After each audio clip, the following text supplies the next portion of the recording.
विनायकं विनाशिते भदैत्यकं नताशुभाशुनाशकं नमामि तं विनायकम्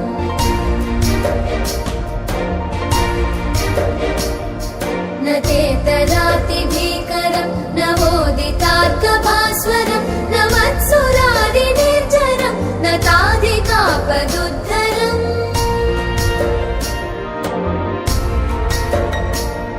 सुरेश्वरं निधीश्वरं गजेश्वरं गणेश्वरं महेश्वरं तमाश्रये परात्परं निरन्तरम्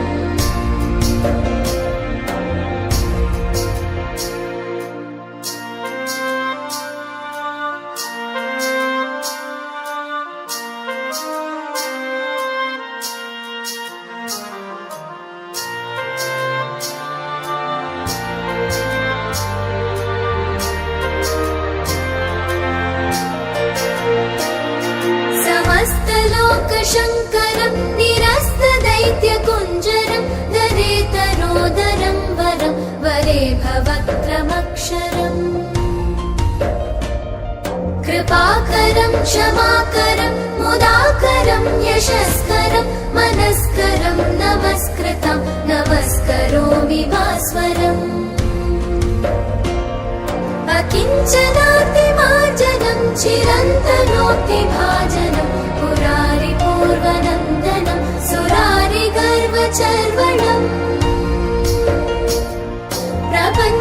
प्रपञ्चनाशभीषणं धनञ्जयादिभूषणं कपोलदानवारणं भजे पुराणवारणम्